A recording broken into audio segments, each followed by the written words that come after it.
ndimo ndagerageza kugira ngo twongere tubeho neza uko twabuze kuva mbere nawe urabura ibintu bimeze gutya kweli shiri I'm just trying to bring us back come on shiri narakubwiye ngo igihe cyose utari kosorera ibintu byose wambureye. Turabasuje cyane bakunzi ba Yago TV Show, reka twizere ko mumeze neza mwese mukurikiye ibiganiro byacu, mwese mukunda ibyo tubagezo 5 kuri 5, reka twizere ko mumeze neza waba uri mu gihugu cy'u Rwanda ndetse no hanze y'u Rwanda. Turagusuje ari nako tuguha ikaze kuri Yago TV Show. Ushobora kwibaza ngo aba ni bande?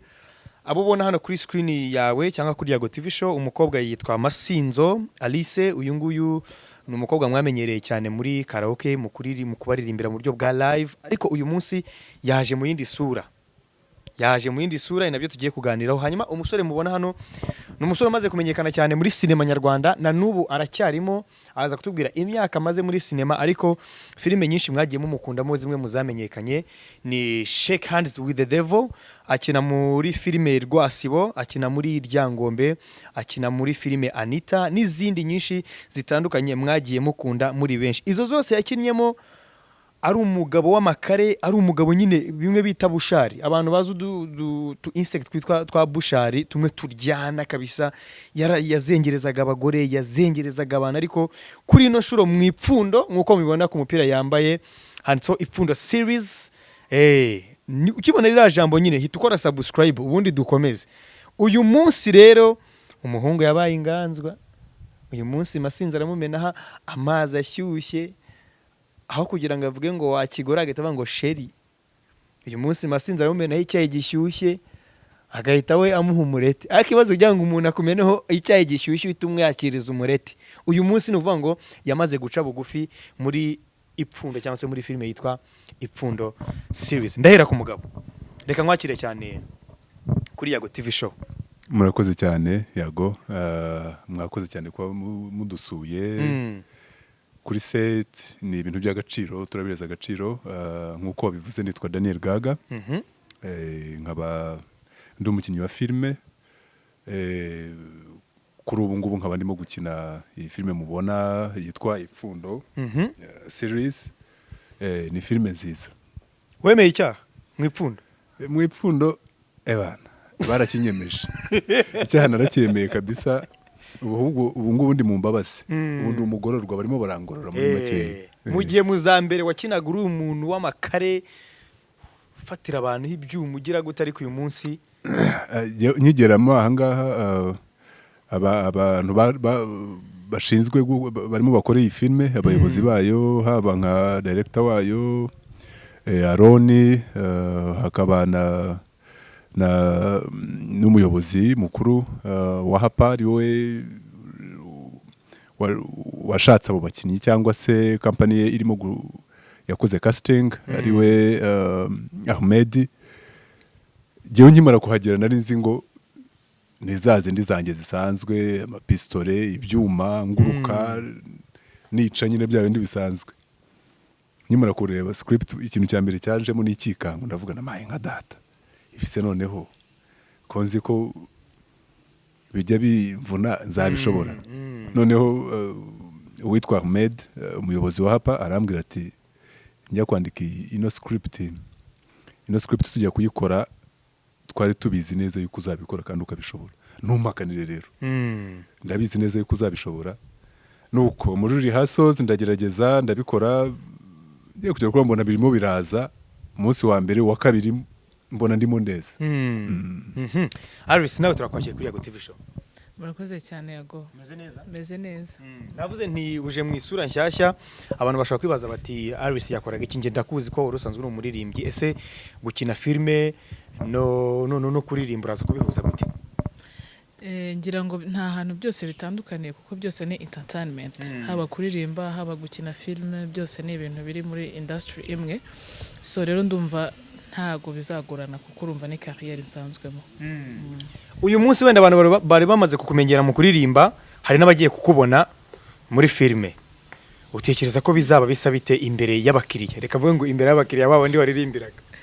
Bon, nkeka ko gutandukanaho birahari, kuko iyo ndi imbere y'umugeni mwereka amaso meza mureba neza nkora kugira ngo yishime bitandukanye na hano mu ipfundo series ko ishusho sanzwe abantu basanzwe banziho niyo bagiye kumbonaho biratandukanye kuko hano ndimo ndakina nta rukundo mfite nta munezero ndi umuntu ukora ibintu bitari byiza kuri Daniel Gaga niwe dukinana so nkeka ko baziyaranje babihuze bumve ko ari nyine hari life yo kuririmba mu byo basanzwe bambonamo muri gakondo mu bukwe hari na life yindi bagiye kumbonaho muri film bizahurira he ushobora kuzagaragara muri filime Ipfundo series abantu bakagukunda ariko bagakunda character urimo gukoresha cyangwa uburyo urimo kugaragara cyangwa se bakayanga ariko ntibikuruho kuba bareba iyo filime hanyuma mwazahurira mu bukwe kubera ko wenda mu Ipfundo series babonye umena Gaga umumenaho amata ashyushye cyangwa se amazi ashyushye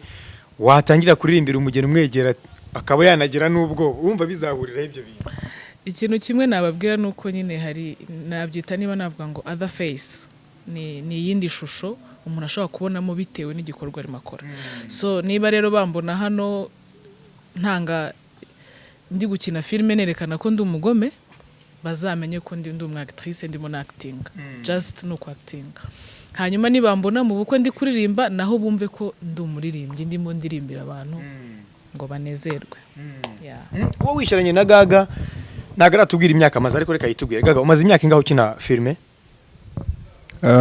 ndibaza uyu nguyu ashobora kuba ari umwaka ushyira wa 17 ko natangiye muri sinzi niba nza kuba mbaze imyaka neza ariko nibwo natangiye muri 2004 nibwo natangiye gukina filime yanjye ya mbere 2004 yes Aris kuba wicaranye n'umuntu ukwije imyaka 17 mu ruganda wowe wenda ukaba umaze nk'amezi nka 3 cyangwa 2 winjiye urabifata gute bon au fait ni byiza buriya gukorana n'umuntu ufite ikintu akurushije cyane none afitemo na experience so kuvuga ku buryo bwa knowledge gusa afite na experience y'ibintu amazemo iminsi ibyo ari byo byose nk'umuntu nkanjye ukizamuka ugiye mu ruhando rwo gukina izi filme hari ibyo nzamukuraho bitari bike kugira ngo nanjye nzakomeze ngenda nanjye nkazagera ku kindi kintu gikomeye gifatika hari inzozi buri muntu wese akurana avuga ati ndumva ashaka kuzaba iki ndumva ashaka kuzaba uyu ndumva ashaka kuzakora ibi ngibi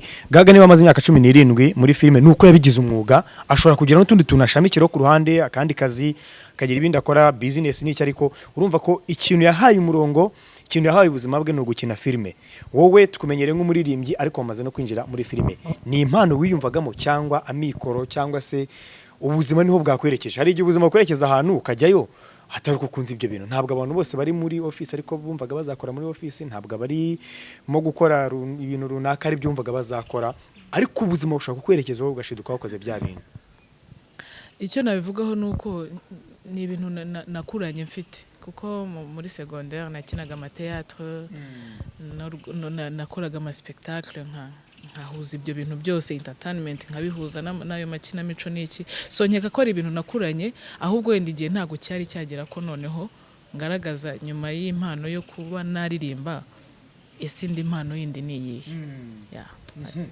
munyemerere aka kara agaciyemo kugira ngo tubanze twinjize abantu mu kiganiro neza Gaga Daniel ufite ubuzima bwawe muri sinema tuzagushaka by'umwihariko tuganire nawe ku buzima bwawe imyaka 17 ntago ari imyaka y'ubusa hari abantu uyu munsi bafite iyo myaka ingana n'imyaka wo umaze mu kazi bivuze ko wariye ku mafaranga kera musaza imyaka 17 korera amafaranga ry'amafaranga nakazi ndagira ngo tuganire kuri kano kantu naga topic nshaka kwensera muri kino kiganiro nubwo tubasanze muri kuri set ibyo tubona muri filime biba ari ibyanyabyo cyangwa bijya kwegera ibyanyabyo ese ibyo abantu bibaza kuri filime yakinwe runaka umuntu wayikinnye yasobanurira gute abantu kugira ngo abemeze ko bitari ibyanyabyo cyangwa se bijya kwegera ku byanyabyo urugero abantu bashobora kubona set cyangwa scene runaka ya Gaga na Alice binjira mu cyumba akabona bari mu buriri bariyoroshe hari umuntu uzareba iriya filime agahita avuga ngo Gaga na Alice bararyamanye hari umuntu uzabona Arisa kumenaho amata ashyushye cyangwa se amazi ashyushye akibaza ati mbega umukobwa w'umugome, agahita atwara iyo sene mu mutwe we, agahita ati Arise ni umugome, tunahuye nahunga kubera ko namubonye amena amata ashyushye ku muntu. Ndagira ngo mutubwire kuri icyo kintu, ndahera kuri Gaga, wowe umaze n'imyaka myinshi muri runo ruganda. Icyo kibazo kirakomeyeho gatoya kugira ngo umuntu agisobanure, ariko ndaza kugerageza. Impamvu mvuga yuko gikomeye ni ukubera yuko ibyo dukina aba ari ibintu byanditswe, of course. Wanditse script aba yaravuze ati hano bizagenda gutya, bigende gutya, bigende gutya. Rero iyo dukinnye nka wenda nka scene turangije gukina mu kanya amenaho icyayi, hari ingo nyinshi cyane zimera ziteye gutyo, zibayeho muri ubwo buzima. So twebwe turabikora, ni ikinamico, ni ikinamico. Iyo mico bivuze ko ibihari ibisanzwe hari amago menshi cyane ateye gutyo. Hari amago wa mugani ngo zirara zishya, abantu barara barwana, birirwa barwana mu rugo, ariko twasohoka tugiye mu bukwe wenda na madamu Arise, ndavuga ari umudamu wanjye mu buzima busanzwe, twaba tugiye nko mu bukwe, ntabe yava mu modoka ngo ajye kwifunguza umuryango, nkazimya imodoka, nkazenguruka kumufungurira, nkamufungurira umuryango, agasohoka, tugaseka, tukagenda mu bukwe, tukabutaha, twicara, akanyicara ibumoso, nubwo nabonye mwamunyicaje iburyo, ariko nta kibazo, ni akazi. Yego. Noneho ugasanga ahandi hanze turasa neza cyane, ariko byagera mu rugo intambara zikarota, tukarwana, akamena icyayi nka kuriya, iki byose ibintu bikamera nabi cyane. Cyangwa se umugabo mubi nkaba muhonda ijoro ryose, nkirirwa mukubita mu rugo, ariko twasohoka ugasanga turi abantu dusa neza. So ibyo dukora mu buzima bwa nyabyo henshi cyane biraba. So ntago navuga ngo genda gusa nabyo cyangwa ntibisa nabyo. Twebwe icyo dukora, dukina ya mico kugira ngo bishobore kwigisha abantu. Sinzi niba ndimo ndabyumva. Ariko wowe urabyumva gute rero? Nawe hari ango yawe ufite? Uko mbyumva, muri make umuntu aba ari ni umukino, ariko bidakuyeho ko umukino inyuma y'umukino iba ari realite. Nk'uko Gaga yarabivuze, ibyo umuntu aba akina akenshi usanga hamwe na hamwe ari bwo buzima bwabo bwa buri munsi. So rero iyo tubikinnye umuntu akabibona, hari n'igihe akenshi bivamo kwikosora, kuko ukabona ko umuntu ibyo mugenzi wawe umukorera, ese wowe bigukoreye byagenda bite? Ku rugero nka Gaga, abantu benshi bamuzi amasene menshi, amafilime menshi yakinnye ari umugome, yakinnye ari umuntu ubabaza abantu, ariko kuri iyi nshuro yaje ari we, none hari ubabara kuko ari we bikorewe. Nkeka ko ibyo ngibyo bishobora kuvamo isomo ry'uko ese ikintu wakorera mugenzi wawe giye bakinkoreye byagenda bite. Rero ibyo dukina akenshi haba harimo realite, ikindi kandi haba harimo n'isomo. Reka tuve noneho kuri uko kuri kuba kuri inyuma, mwe mukina mushaka kwerekana ibibera mu ngo cyangwa se ibibera ahandi hantu abantu batabonesha amaso, kuko ibibera kwa Gaga ntabwo tubizi, ibibera kwa Arise ntabwo tubizi, ariko iyo muhuriye kuri set mwese muri yumanganya. Ushobora gusanga Gaga yaraye nabi, nawe utaraye neza, ariko mwahurira kuri set buri wese agapretendinga, agaseka, agakina neza, akagira gute. Ibyo reka tube tubyirengagije. Noneho babandi bareba abakiriya cyangwa se abareba ibyo tubahereza cyangwa ibyo tubagezaho, akabona nk'iyo scene navuze, agasigarana icyo kintu mu mutwe we, ni iki mwamusobanura kugira ngo amenye ko ari ibintu mukina mudasanzwe mumeze gutyo, mudasanzwe mufite izo roho? Arakoze cyane, ngira ngo abo ngabo niba abandi baba subscribers. Yego, nibo ndimo kuvuga, kuko hari abagiye guhita bakora subscription kuri iyo channel. Yes. Nanabashimira abari ukudutera iteka, bakoze subscribe bakarayikinga, abari ukudutera iteka cyane, turabashimira, Imana ibaho umugisha. So iki kibazo umbajije, mu by'ukuri yes, ibyo byose biraba mu buzima busanzwe, mu ki byose, ariko iyo jyewe ninjiye ngeze kuri set, ngomba kumakinga sure yuko niyambuye Gaga, nambaye Mustafa ndimo gukina muri script. Icyo gihe niyibagiza swate, niba wenda iwanjye mu rugo nasize nta muceri uhari, hari ibibazo, abana kujya ku ishuri n'intambara, iki byose, ibyo bibazo byose mba ngomba kubisiga ku ruhande, nkaza ndi wa muntu wundi mushyashya nk'uko director cyangwa se producer wa filime ajya kumpa akazi njya gusinyira ya kontra ye nabimwemereye. Icyo gihe ndabyirengagiza byose kugira ngo nshobore gukora akazi neza. Hari nk'amasene wenda ntangira gukina ino filime nari ndwaye mfite amagripe amereye nabi byahatari. Iyo ndwaye gripe mera nk'umuntu urwaye iyindi ndwara idasanzwe nkaremba, ariko nageze kuri set muganga, ko tuba dufite abaganga, muganga ampereza ikinini ndakimira, ati kuremo ibyo ngibyo, ndifubika. Mu kanya bavuze bati tugukeneye kuza kwambara ugatangira gukina, mpita nikuramo bwa burwayi. Ya ndwara ihita ivaho byanga bikunda, uba ugomba kuyikuraho. Utayikuyeho basi uwo munsi waba cancelled, ukazagaruka ikindi gihe uri ready. So niyo mpamvu uba ugomba kubikora neza kugira ngo cya kintu urimo kugaragariza umuntu. Kameme niba nshatse wenda kugaragaza character runaka, hanyuma urimo kureba filime akambona mu yindi akabona ntago bihura, niho hahandi usanga umuntu arimo kuvuga ngo birabe ntago ari filime ngo ni theatre. So umuntu arimo ararira kandi aseka, ibyo bintu bihurira. Cyangwa se arimo araseka kandi tubona mu maso ye ababaye, afite amarira mu maso cyangwa se afite ikiniga, ibyo bintu bihurira. Niyo mpamvu rero turagerageza kugira ngo twiyambure ya mazina yacu, bya byubahiro. Ngira ngo wabonye amenaho icyayi ahaguruka, hari indi wasanze wenda turangije dukina muri salo ambwira nabi akansuzugura akagenda. Urumva cya cyubahiro cyawe wowe uko ubusanzwe wiyizi, wenda nkanjye Kameme sinzi ko umugore wanjye yambwira ati, namubwira nti ntugire aho ujya cyangwa se ntugende, ugiye hehe utambwiye ngo aceho agende. Ibyo bintu bitakunda, ariko uyikuramo gaga ukambara Mustafa, hanyuma ibintu bikagenda neza. Murakoze cyane. Hanyuma Aris, wowe rero urimo gukina uyu munsi mu ipfundo, wavuze ko ari rero y'ubugome nyine, urimo urahemukira umugabo wawe, ntabwo murimo kumvikana. Urubatse mu buzima busanzwe? Urubatse? Oya, ntabwo nubatse. Hanyuma rero urimo gukina, urayikina gute? Urabasha kujera gute gukina iyo role, kandi ibyo bintu urimo kugerageza gukina byibuze udafite experience yabyo? Nibyo Gaga yaravuze, iyo baguhaye script bakakwereka icyo ugomba gukina, uko wowe ubuzima busanzwe uko ubayeho cyangwa se na statut ufite ubishyize ku ruhande, ukinjira mu bundi buzima baguhaye bwo gukina. Nuko nguko rero mbihuza, nta kindi.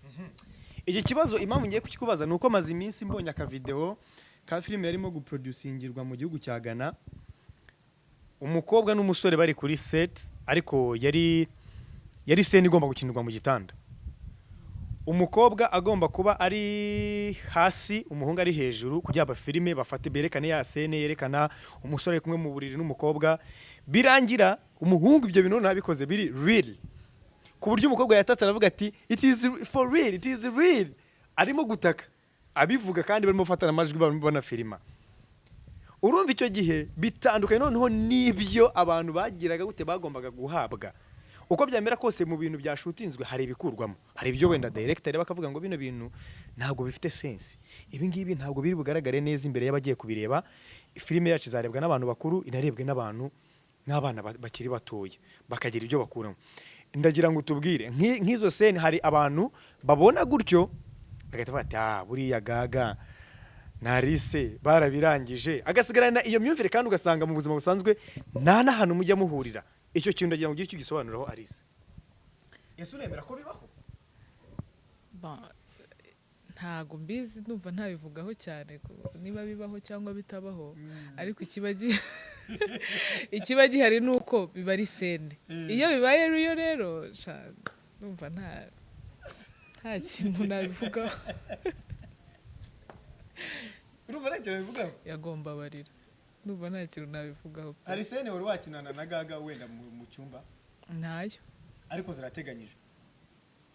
Zirahari.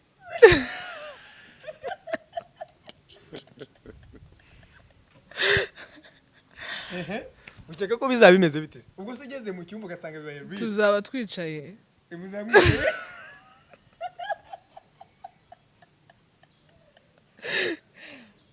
yego tuzaba twicaye muzamwicaye hehe ku buriri ku buriri usanze director yaranditse ko hari aho mugomba kuryama oya script narayibonye warayibonye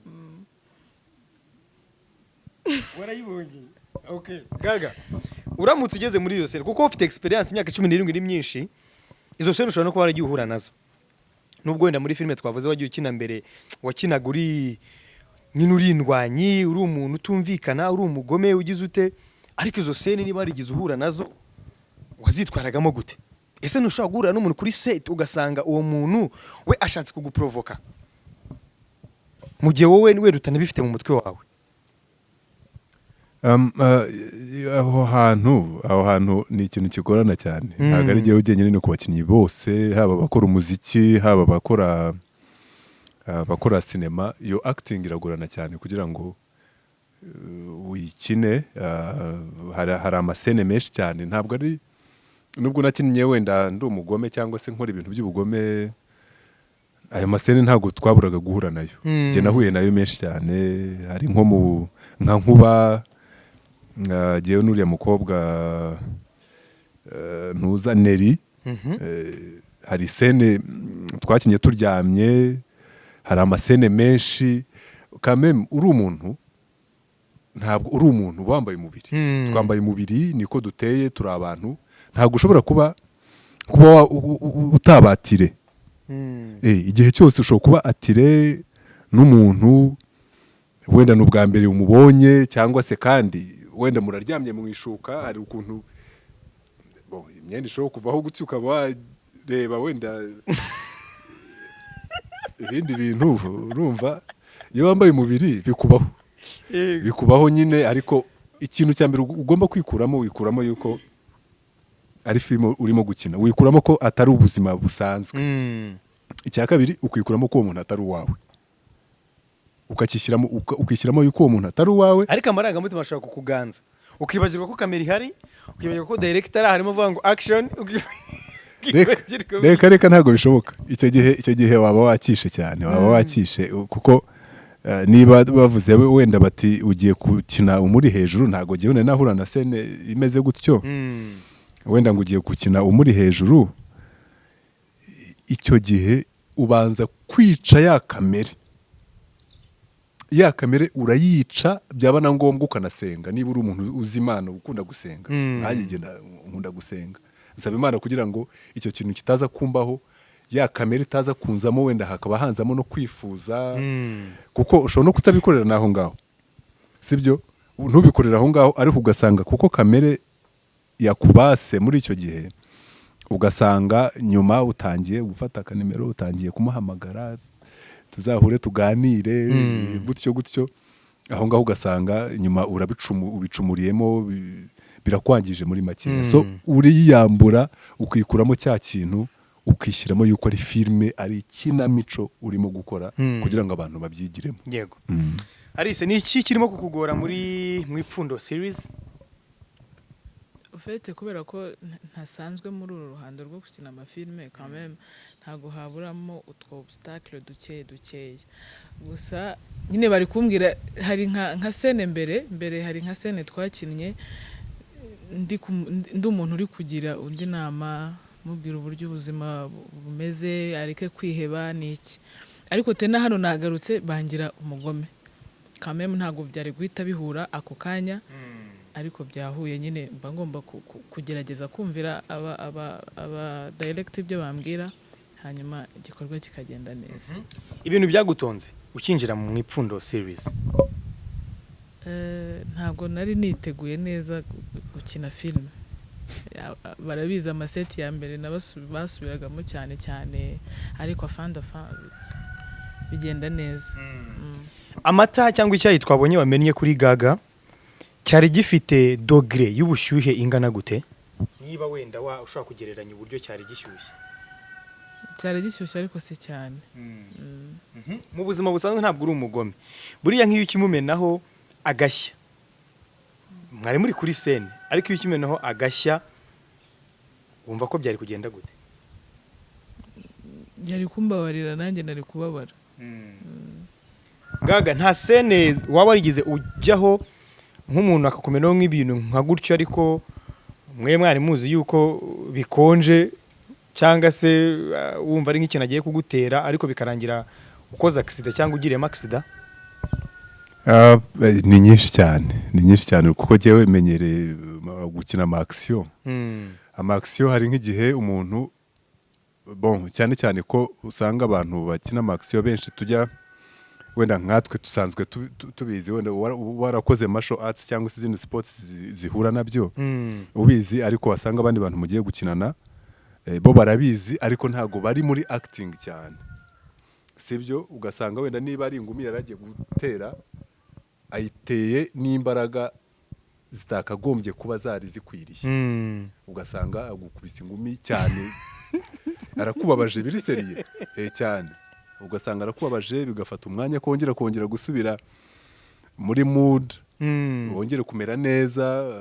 Ndabyibuka hari umutipe wigeze kunkubita umugeri bene hano hagati, ebana nagombaga kuburoka, noneho kubera ko nagombaga kuburoka nturutse inyuma nyereye ibyo kuburoka birabura njya kwitangira kandi umugeri yamaze kurekura kandi afite ingufu byagombaga, kandi niko iyo sene yari imeze. Nagombaga kuburoka yawuteye n'imbaraga nyinshi arawurekura. Kurumva ikintu cyabayeho nyine nuko Imana yatabaye nyine ntihagire ibimeneka, ariko kameme kubabara ko byarababaye so ibyo ni ibintu duhura nabyo. hari nanone icyuma kigeze kunkata mu rubavu, ndabyibuka. Nanone ikindi kintu cyambayeho nko mu kigeragezo cy'ubuzima naryamiye urubingo sinzi urubingo rukase, twakiniraga mu gishanga cya Nyabugogo hirya, bari bamaze iminsi bahakasa imbingo. Noneho Paul Nduwimana ari we Wirindahiro yagombaga gukina arimo kuntabara, ni igihe cy'ubuzima cya mbere. Uko yankuruye ku rubingo rukase kandi ruba rutyaye bya hatari, ankurura ku rubingo rukase rurankata rubavu. Ebana ibyo ni ibintu ugomba kwemera, urabyemera ukabyakira. muri ntuza muri actions bibaho cyane, kubabara, kuba wasimbuka ukagwa mu mwobo ukavunika, kuba wasimbuka ku modoka ukavunika, ni ibintu bibaho. Ariko icyo ba directors bagerageza, hari ahandi usanga bitabaza aba choreographers bakaba bakina ibyo twebwe tugiye gukina, nibo bagaragaza amasura, bakaza gufata ya masura yabo nyuma bakagaragaza face ko ari izacu, ariko byo aribo babikinnye. Icyo gihe ni igihe wowe utashobora gukora icyo kintu. Rero iyo ubishoboye uremera ukakikinira kugira ngo bitaza kuza kubafata izindi imbaraga cyangwa se kuza kugira ibyo zangizamo muri quality yawe, imikinire yawe. Nkanjye ni gake cyane nshobora kwemera ko ikintu ngiye gukora baza no mu choreographer, kuko nanjye hari icyo babingabanyijijeho muri acting yanjye. Kandi muri kariyeri mba numva ashaka yuko bizagaragara neza ko ari jyewe wari uhibereye aho hantu nkakora igikorwa cyose nkagisoza. So ibyo bintu accidents zibaho, urabyemera, ntabwo wikomeza. hari ibyo bintu urabizi, ngira ngo sinzi ko aya makuru utahageze ngo ubyibonere nko muri Ndi Umukristo, dukora Ndi Umukristo, ngira ngo mwabonye sene ntuza Damour Selemani yarahiye aragurumana, kumuzimya biratunanira byanyabyo aragurumana, arashya ahantu hose, arashya. Yamaze hafi umwaka mu bitaro. Ibyo ni ibintu byabayeho, ariko aho ngaho habayemo amafuti menshi cyane y'aba directors n'abari bashinzwe gukora iyo filme. Ntabwo byakagombye kuba byamera kuriya. Hari ibikoresho bikoreshwa muri sene nk'izo ngizo batari bafite, biba ngombwa yuko bakoresha izindi ntuza, kwa kundi uvuga ngo plan B, ureka twitabaza uburyo kwiyeranja, ngo nta kibazo, ngo ibingibi turabimenyereye, ngo nta kibazo. Ubundi batwika Damour koko. Damour yarahiye mon cher, Damour yarahiye aragurumana tumureba, arashya yirukanka n'amarido arashya yo mu nzu twazimyaga inzu tuzimya n'umuntu ni ibintu bibaho. hari izi mpanuka Gaga avuze urumva zitaguteye ubwoba ku buryo uvuga ati mu minsi iri imbere bino bintu nimbikomeza abadirekita banjye bo mu ipfundo ndabizeye. ariko ushobora guhura n'indi mpanuka ntabwo bizaba. witeguye se guhura nazo byibuze ukamenya uburyo uzihandoringa? Of course nyine wahura nazo mu gihe uri kwakitinga bibaho ariko ntabwo bizaba yago. Ntabwo bizaba. Kwizera kwawe kuragukijije. Amen. Hanyuma ngaho tubwire mu ipfundo umazemo igihe kingana iki mu ipfundo kuki ariho wahisemo kujya? Birashoboka ko wari kujya n'ahandi bakina filime bashaka nabo bakinnyi ariko uyu munsi uri mu ipfundo. Impamvu ariho nahisemo rero fait navuga ko iyi filime ijya kuza numvaga ariho ntangiye kumva ko nshobora gukina filime, nshobora kwiyumva ko nakina filime, njya muri casting nk'abandi, ngiyeyo nkora neza nyine bampitamo. Navuga ko ubwo igihe ari cyo cyari kigeze ko mbikora. Umaze igihe kingana iki? Ntabwo ari kinini, ndumva maze nk'amezi nk'atatu. Amezi atatu. Hanyuma Gaga tugana no ku musozo ipfundo series hari andi mafilime wagiye ukinamo aranamenyekana cyane uba n'umusitari cyane kuko izina Gaga urivuze hano mu gihugu cy'u Rwanda ukavuga muri sinema ni izina rinini nkuko ubwawe wanabyivugiye mu mafilime wagiye ukinamo yose kubera iki uyu munsi uri mu ipfundo? Urakoze cyane kumbaza icyo kibazo. Yego nakiniye muri ayo mafilime yose agiye atandukanye ariko ikintu cyo gihe nagerageje kuva na mbere hose mpamagarwa na productions nyinshi babo bankeneye ariko gihe ikintu cyo nkora buri gihe cyose ni ukugerageza kujya muri projet nizeye. Nk'ubu ngubu ino projet y'ipfundo ni projet nizeye 100% yuko hari ikintu yongera kuri kariyeri yanjye. Yego. Ni ukuvuga ngo impamvu wenda nk'izo zindi bampamagara zihakana cyangwa se nkanga kujya kuzikoramo nuko uba uzi neza yuko nta kintu biri bwongere kuri kariyeri yawe. Yes, ayo mafaranga barimo barayaguhereza amafaranga meza ukoreshe muri needs zawe zisanzwe za buri munsi ariko wenda nyuma y'aho ngaho nyuma y'iyo filime usange wahataye baba kariyeri yawe irahangirikiye irahababariye.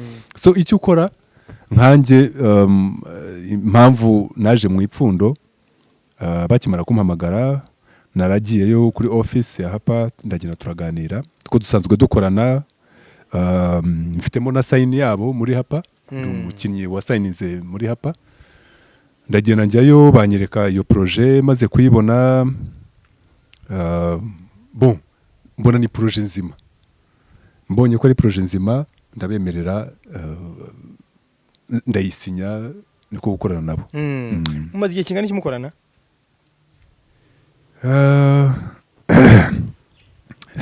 Niba ntibeshye neza barani mu mwaka wa kangahera sinya muri Hapa. Byose ngira ngo hashobora kuba hashize nk'imyaka hagati 3 n'4 ahari. Ine ishobora kuba irimo. Yego. Hanyuma ipfundo series mumaze gusohora episode zingahe? Ipfundo series imaze gusohoka episode 3. Ngira ngo niba iya kanitari yageraho simbizi ntabwo narebye ariko ne 3 zimaze gusohoka ubu ngubu ne 3. Urumva uwashaka kuyireba yayitangira ubu ngubu kuko yaba yitangiriye hasi atari yacikwa cyane ngo bizamufata akazi kenshi cyane ko kujya kuyishaka. Ubwo YouTube channel ni ipfundo series n'ubundi? Ntuza nyine nukwandika ipfundo series hanyuma uba umaze kwinjiramo. Ikintu cya mbere ni gukora subscribe, ikindi ni gusharinga no kulikinga abantu nabo bakabona ayo mahirwe nk'ayo nawe uba wabonye. yego Yeah. feedback z'ama episode mumaze gusohora ni zihe ababandikira babwira mwahindura utu mwakongeramo utu ngutu? Feedback za mbere yewe byo ngenda mbona ndetse n'abampamagara ni abamfelicita, nibyo bintu bya mbere. Ni abamfelicita bo bari bazi yuko ngo kuko nkina ndi umuntu w'umugome ngo niko bisanzwe bimeze, abandi ngo niko ateye, ngo nta kuntu ngo wabikora neza kuriya ngo bisanzwe ngo bitakubamo, ubwo rero ngo byanga bikunda ni kuri yateye. Ariko ahangaha abantu barampamagara bakambwira bati Gaga felicitation kabisa, uzi ko turimo tureba filme urimo gukina uri umuntu mwiza witonze, ahubwo uhura n'ibibazo bidasanzwe bimeze bite? Nkababwira nti uko mubibona bimeze ni kuriya nyine. Umuntu ashobora gukina agakina ibingibi agakina biriya, ibintu byose birashoboka, ntabwo bivuze yuko umuntu ari mubi. Hanyuma ibindi bintu abantu bagenda bavuga ni uko ari filme nziza. Ni filme nziza, hari hamaze iminsi hari comedies, amakomedi ariyo ari hanze, ngira ngo byanagaragaye yuko nari maze n'igihe ntanagaragara ntakora, nta yindi mpamvu nuko jyewe ntajya nkora komedi. Ntabwo bivujije ko ntayikora, ariko hari komedi nakora, hari level ibigomba kubiriho kameme. Ariko so niyo mpamvu hapa impamagara yabaye nk'uworosora wabyukaga kubera yuko ziriya komedi getse nshobora kuzikina. Rero iyo mbonye filme nk'iyi ngiyi nzima, iri seriye, iri serious, yigisha ibintu bizima bifatika, umuntu uri wese yareba agakuramo isomo ndetse ikanaryohera n'amaso n'uyireba, niyo mpamvu nayemeye kuyikinamo. Ariko ikindi cyo nakubwira, feedbacks zihari ni nziza cyane. I am telling you, Yago, niba utari wanokora na subscribe, please do it. Ufata ihene ayifata igihebeba. Niba ushaka kujya wirebera Ipfundo series cyangwa ukareba ama episode yose, jya kuri YouTube channel wandikemo Ipfundo series, hanyuma ukore subscribe. Uraba wiyandikishije, numara kwiyandikisha buri episode yose isohotse uzajya uhita uyibona, waba uri ku mazi, waba uri ku icupa, waba uri ku biryo, ahantu hose waba uri uzajya uhita ubona link kubwira ngo Ipfundo bamaze kurekura iyindi episode. Ndabizi neza ko bamwe mu bakurikiye Yago TV show cyangwa se abiyandikishije hano kuri Yago TV show, mwese hari benshi mwikundira filime, hari abakunda indirimbo, hari abakunda mukunda bitandukanye. Ariko niba ukunda filime, genda ukore subscribe kuri iyi channel, ndabizi neza ko utazicuza. Hanyuma ikibazo gisa n'icyanyuma kuri ngewe ndakibaza Gaga, hanyuma dusoreze muri mbaza nkubaze. Gaga, ni iki wavuga kuri nyakwigendera Rwasa, mugenzi wanyu mwari muhuriye muri runo ruganda ariko wamaze kubavamo?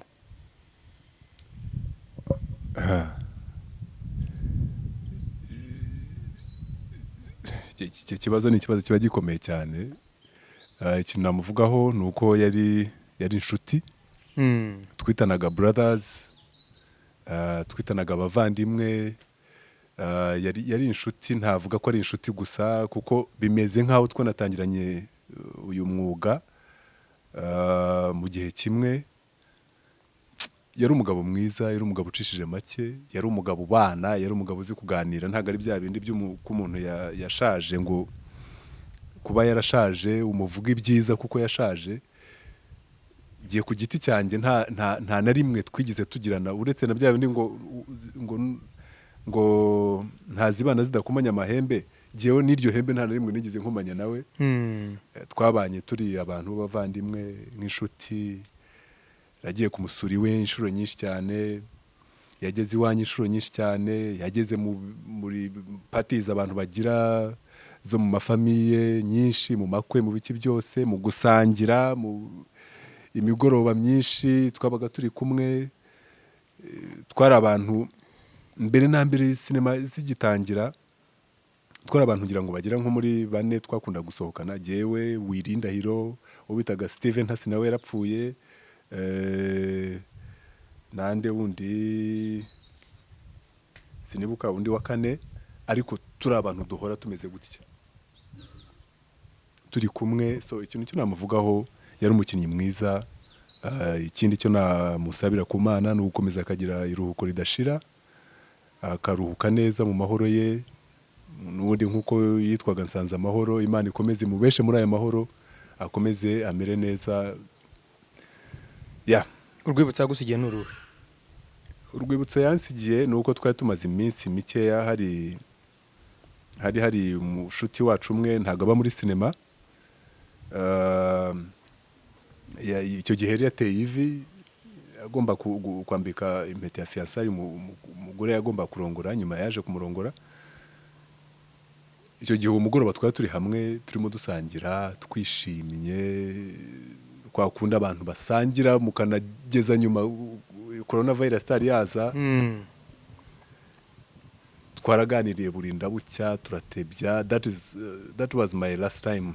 Nibwo bwari ubwa nyuma nari mubonye ari muzima. Ikindi ni uko baje kumpamagara bakambwira ko yapfuye, kandi bakampamagara noneho ntari na round kuba nahitangerayo ngo nze ntabare. Muri iyo moment ikintu cyakubabaje ni iki? Nuko utatabaye cyangwa nuko gutabara ko nubwo wanatabara ntago uba ugiye kumugarura, wenda uba ugiye kumuherekeza ariko ntago uba ugiye kumugarura. Muri iyo moment nuko ntabwo habaho ikintu kigutungura kameme, kumva yuko umuntu mwasangiraga mwahuzaga ibintu byose mwabaga muri kumwe, umuntu akakubwira ngo yapfuye. No way. Bakubwiye nk'ubu wenda umuntu mu izina rya Yesu ntibikubeho, ariko bakakubwira bati umuntu kanaka inshuti yawe hari ukuntu bigenze arapfuye. Ntabwo ikintu cya mbere ntabwo ubyiyumvisha, ntabwo ubyakira, ahubwo utangira kubabaza ibibazo byinshi cyane, ubabwira uti mureke izo brage n'iki. Ni uko nkuko nanjye byari bimeze. Ndababwira nti ibintu murimo muvuga ni ibiki? Nigenda bizi yuko arwaye ariko ntabwo ari kuri level yo kuba yapfa. So ikintu cyambabaje nuko yavuye mu mwuka, akava mu mwuka bitunguranye, abantu bose batatekerezaga batakekaga.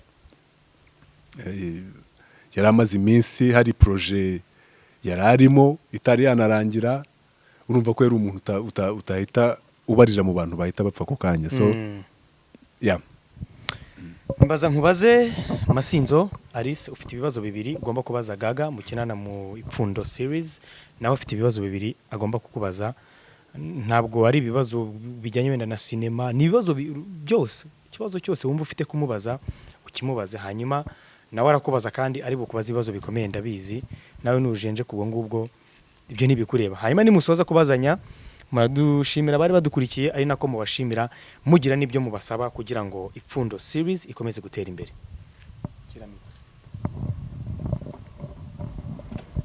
Ikibazo cya mbere nakubaza ni iyihe filime wakinnye ukumva uraryohewe cyane kurenza izindi? Ikindi, ese ubifata ute muri sosiyete iyo uhuye n'abantu ukabona barikanze kuko akenshi ukina uri umugome? Filime ya mbere nakinnye ikandyohera, of course, ni Ikigeragezo cy'ubuzima. Cya kabiri, icya mbere cyo ntabwo navuga ko cyandyoheye kuko nibwo umuntu yari agitangira, nari nashobora kumenya iyo biva n'iyo bigana, nta murongo ndafata wo gukina filime nyarwanda. So Ikigeragezo cy'ubuzima niyo filime yandyoheye cyane mu kuyikina kuko yaje ihita ibikora neza. Ikibazo cya kabiri wenda urumbajije, ibyo ni ibintu bimbaho buri munsi, bimbaho, narabimenyereye ahantu henshi cyane. Naretse kugenda muri bisi muri 2007 kubera yuko guhurira n'abantu muri bisi byabaga ari ikibazo. So biba ngombwa yuko mpava kugira ngo abantu be gukomezamo navuga ko ari nko kumenasa kwa, kuko iyo umuntu akubonye dore wa mugome kumva abantu baravuga dore wa mugome, wajya wenda ahantu hahurira abantu benshi, reka tuvuge muri restaurant cyangwa ahandi, ukabona abantu ntabwo bakwishimiye, ukabona amaso 80% y'amaso ari aho ngaho yose niwe warimo kureba. Icyo gihe bigutera ikikango, wumva bikubihiye, ukumva umeze nkaho wakoze ikosa kujya muri ako kazi. So uretse ko kuri ubu ngubu abantu bamaze kubimenyera, bamaze kubifata nk'ibintu bisanzwe, majorite bamaze kumenya ko sinema aba ari ugukina atari ikindi kintu kindi kiba gihambaye. So navuga ubu ngubu mbyakira neza ko abantu bamaze kubyumva. Hanyuma ni jyewe utahiwe. Ikibazo cya mbere ndakubaza, ese nyuma yo gukina iyi filime y'Ipfundo hari indi migambi wenda waba ufite kuri kariyeri ya filime? Ese uzakomeza ukine ayandi mafilime? Ese uzajya kwiga ibijyanye na sinema cyane ko ari ubwa mbere wenda warujemo? Ese ni iyihe migabo n'imigambi ufitiye ino kariyeri nshyashya utangiriye mu Ipfundo? Ikibazo cya kabiri,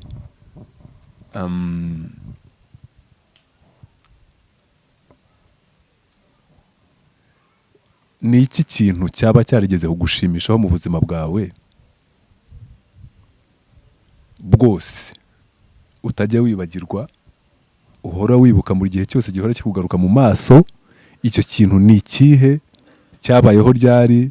Cyabereye hehe? reka mbere ku kibazo cya mbere, imigabo n'imigambi mfite ni uko nifuza ko icyo natangiye nagikomeza kandi nkagikomeza neza, kikazagira n'iherezo ryiza. Muri make ni ugukomeza muri uruhando rwo gukina filime ninjemo kubigira nk'umwuga, nkakomeza nkabikora niyungura ubumenyi na byinshi mbiboneramo umunezero. Cyane cyane mba numva gukora ikintu umuntu akunze, akenshi ngewe ndabikora ariko nkumva biranaryoheye, uretse yenda nuko wavuga ngo mu bundi buryo bwa finance cyangwa mu bundi buryo, ariko kubera umunezero mbikuramo n'ubuzima bwiza numva nzabikomeza kugeza igihe ntazi. Ikibazo cya kabiri rero,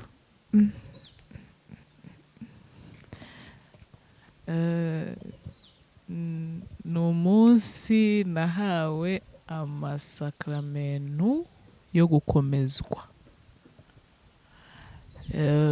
Byari mu bihumbi bibiri na karindwi.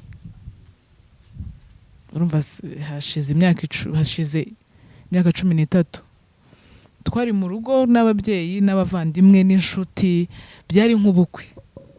Urumva nyine mu rugo bankoreye umunsi mukuru mwiza cyane, mwiza.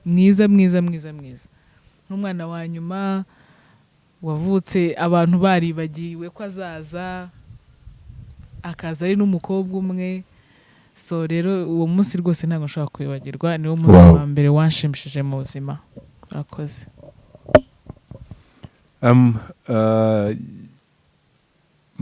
Urakoze kunsubiza neza. Urakoze nawe. Ikintu cya mbere ndabanza gusaba abantu badukurikiye hano kuri Yago TV, nabasaba gukurikirana ibikorwa byacu, kuko iyo badukurikiye bagakora subscribe, bagakora like na share, icyo gihe ibikorwa turimo dukora ntabwo bimera nk'aho twakoze ubusa. Hari icyo byiyongeraho haba kuri kariyeri zacu, hari icyo byiyongeraho haba muri kote financiere cyangwa se ibindi bikorwa bizaza imbere, uba uduteye iteka. So nabasaba gukurikira ino filime y'Ipfundo, mugakora subscribe, mugakora share, mugakora like, kugira ngo dushobore gukomezamo guteza imbere uyu mwuga wacu, ndetse natwe tugira icyo twiyunguraho mu minsi iri imbere.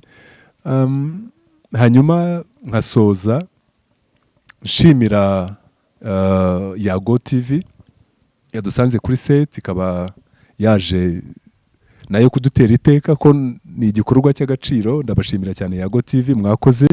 Nanasaba n'abantu nabo gukurikira ibintu Yago TV ikora, ibyo ari byose nabo mukabakurikirana, kuko babagezaho ibyo mwebwe muba mutabonye, bakabagirira nk'aha ngaha turi, mukareba ibyo tubamo, uko tubikora bigenda gute. So mwakurikirana nabo bakazajya bahora babagezaho ibikorwa dukora buri munsi. nkashimira cyane nanone abayobozi turimo dukorana muri no filme muri no projet ya Ipfundo series. Ndabashimira bose muri rusange, ntago ndi buvuga amazina, ndashimira kuva ku wa mbere kugeza ku wa nyuma, mwese Uwiteka akomeza abaho umugisha kandi nababwira ko mbakunda. Thank you. Murakoze, nta kindi nanjye nakongera no gukora subscribe ku Ipfundo series, mugakora subscribe kuri Yago TV, mugakomeza tuba twavunitse mutubabarire muturemere rwose turabasabye. Bye bye.